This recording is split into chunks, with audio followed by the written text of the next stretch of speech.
Awalan nausieni pamoja na kuhusia nafsi yangu katika kumcha Allah subhanahu wa ta'ala na kuyafuata mafundisho na mwenendo wa Nabii Muhammadin sallallahu alaihi wasallam, kwani kufanya hivyo ndio kufaulu katika maisha ya dunia na maisha ya akhira. Angali tupo katika mwezi mtukufu wa Ramadhani, sayyidu shuhuri, tunabudi kuyazungumzia yanayotakwa kufanywa na kukithirishwa katika mwezi huu mtukufu wa Ramadhani. Leo tutakumbushana ni yapi mapendeleo, ni yapi makusudio ya Mwenyezi Mungu Subhanahu wa Ta'ala katika kutuletea mwezi mtukufu wa Ramadhani. Mapendeleo ya Mwenyezi Mungu Subhanahu wa Ta'ala katika kutuletea mwezi mtukufu wa Ramadhani. Watukufu wa Islam, katika maisha ya dunia tu mwanadamu anatakiwa kuishi kwa malengo. Unajenga nyumba ili iweje? Unanunua gari ili iweje? Kwa kila mwanadamu anachokifanya katika ulimwengu wa dunia, haya maisha ya dunia tu, lazima kuwa na malengo. Sasa itakuwaje Mwenyezi Mungu Subhanahu wa Ta'ala akatuletea mwezi mtukufu kama huu, mwezi wenye fadhila nyingi na kubwa, alafu yakawa malengo hakuna, watu wafunge tu? Ni jambo ambalo haliwezekani, bali yapo malengo ya Mwenyezi Mungu Subhanahu wa Ta'ala katika kutuletea mwezi huu mtukufu wa Ramadhani. Katika kuyabainisha yale malengo, miongoni mwa malengo ya Mwenyezi Mungu Subhanahu wa Ta'ala kutupa mwezi huu mtukufu wa Ramadhani, tumwangalia Mwenyezi Mungu Subhanahu wa Ta'ala alipoeleza ubora wa mwezi huu mtukufu wa Ramadhani. Haithu qala aliposema Mwenyezi Mungu Subhanahu wa Ta'ala, shahru ramadhana alladhi unzila fihi alquran hudan linnas wa bayyinatin min alhuda wal furqan, ya kwamba katika utukufu wa mwezi mtukufu wa Ramadhani, ama katika utukufu wa mwezi huu, ni pale ambapo Mwenyezi Mungu Subhanahu wa Ta'ala alipoiteremsha Qur'ani ndani ya mwezi huu. Wafasiri wasema wa hadha mimma jtaza bihi hadha shahr ala ghairihi. Hili la kuteremsha Qur'ani ndani ya mwezi huu ni katika mambo yaliyopelekea mwezi huu mtukufu wa Ramadhani kupwekeka, kujitenga, kuwa tofauti na miezi mingine sio kwa mwezi wa Ramadhani.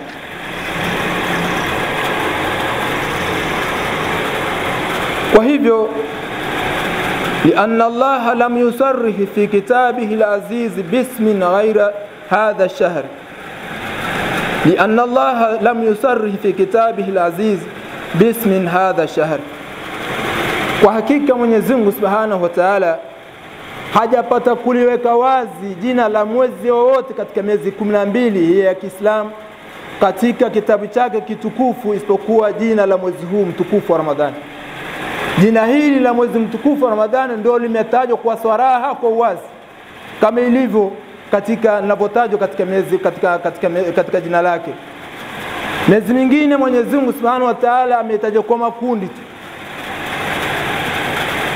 Inna iddata shuhuri inda Allah 12 minha arba'atu, Mungu ametaja kwa ujumla, lakini jina lilotajwa kwa swaraha kabisa kwa wazi ndani ya Qur'an, hakuna jina jingine katika majina ya miezi isipokuwa jina hili la mwezi mtukufu wa Ramadhani.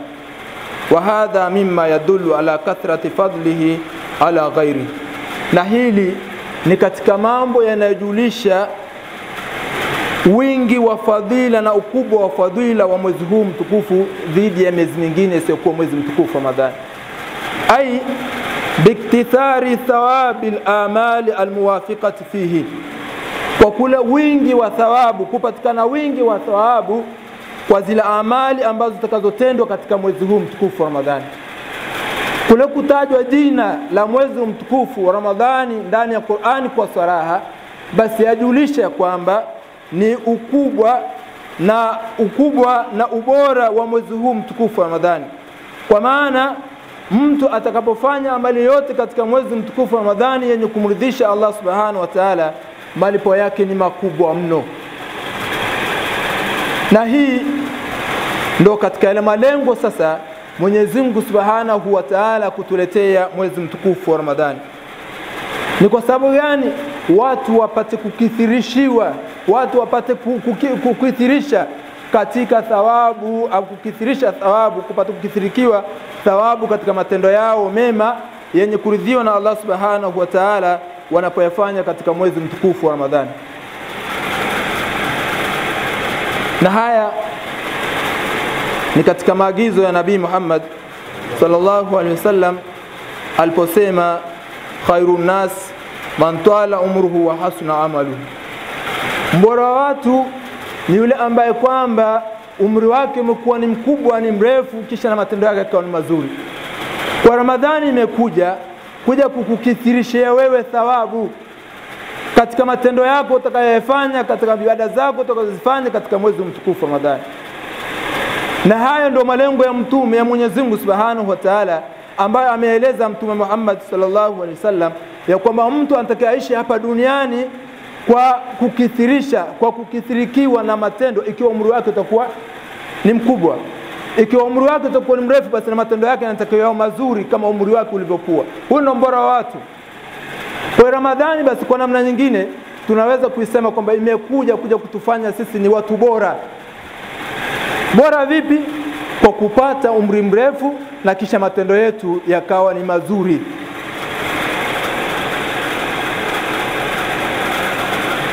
Na katika malengo mengine ya kuletwa mwezi huu mtukufu wa Ramadhani, an-nasair al-umam al-madiyati kana laha umrun tawilun wa amalun kathirun, fa arada Allah an takuna ummatu Muhammadin sabikatan alaihim fa ataha shahr Ramadan. Katika malengo mengine ni pale ambako umma zilizopita kana laha umrun tawil, zilikuwa zikiishi umri mrefu sana, na kwa sababu ya kuishi kwa umri mrefu basi matendo yao pia ya khairi yakawa ni mengi. Mwenyezi Mungu akaona sisi umati Muhammad sallallahu alaihi wasallam tunaishi hapa duniani kwa muda mfupi sana, tuishi miaka 30, 35, 60, 70. Wewe ni mzee kweli, 80, 90, wakati mwingine ujielewi kabisa. Lakini kuna watu katika dunia hii wameishi miaka mpaka 1000, 800, 700. Walioishi miaka 70 unaweza kulingana vipi katika matendo, katika amali na wale walioishi miaka 70, walioishi miaka 60, 70, 80? Basi kwa ni sababu Mwenyezi Mungu Subhanahu wa Ta'ala kutupatunu sisi umati Muhammad sallallahu alaihi wasallam huu mwezi ili kurefusha umri wetu na pia amali zetu ili tuweze kulingana na umma zilizopita. Fa ataha shahr Ramadhan, basi kwa hilo Mwenyezi Mungu Subhanahu wa Ta'ala akaupa huu umati Muhammad sallallahu alaihi wasallam mwezi mtukufu wa Ramadhani, wal awqatil fadila. Lakini akawapa sio mwezi tu, lakini ndani ya mwezi Ramadhani Mwenyezi Mungu akajalia nyakati za mwezi Ramadhani ni nyakati bora kushinda nyakati zingine katika miezi mingine. Akajalia Mwenyezi Mungu wakati ama nyakati zinazopatikana katika mwezi Ramadhani ni nyakati bora mno kushinda nyakati zingine katika miezi mingine sio kwa Ramadhani. Kwa Mwenyezi Mungu kwa nini alitupa mwezi Ramadhani? Litasbika sa'ira al-umami al-madhiya bikathrati thawab, ili tuzishinde umma zilizopita kwa kuishi umri mrefu na kutenda amali njema nyingi kwa muda mrefu. Tuzishinde sisi umati Muhammad sallallahu alaihi wasallam kwa wingi wa thawabu na amali zilizokuwa zenye kumridhisha Allah Subhanahu wa Ta'ala. Hili kwa ni lengo la Mwenyezi Mungu Subhanahu wa Ta'ala kutuletea mwezi mtukufu wa Ramadhani. Watukufu wa Islam, wataona lengo hili linapokuja kumkomboa sisi umati Muhammad sallallahu alaihi wasallam. Ni kama hivi leo watu wamepondokea katika kamari. Kwa sababu gani? Kwa sababu kuna beti kwa 500, 1000 kisha wapata mzigo mwingi. Lakini sisi Mtume Mwenyezi Mungu Subhanahu wa Ta'ala hilo ametupa katika njia ya khairi, na hilo halipatikani katika miezi mingine isipokuwa katika mwezi wa Ramadhani. Kazi ndogo lakini malipo yake makubwa mno. Ay al-amalu salihu fiha afdal min ibadati alf shahri laysa fiha lailatul qadr.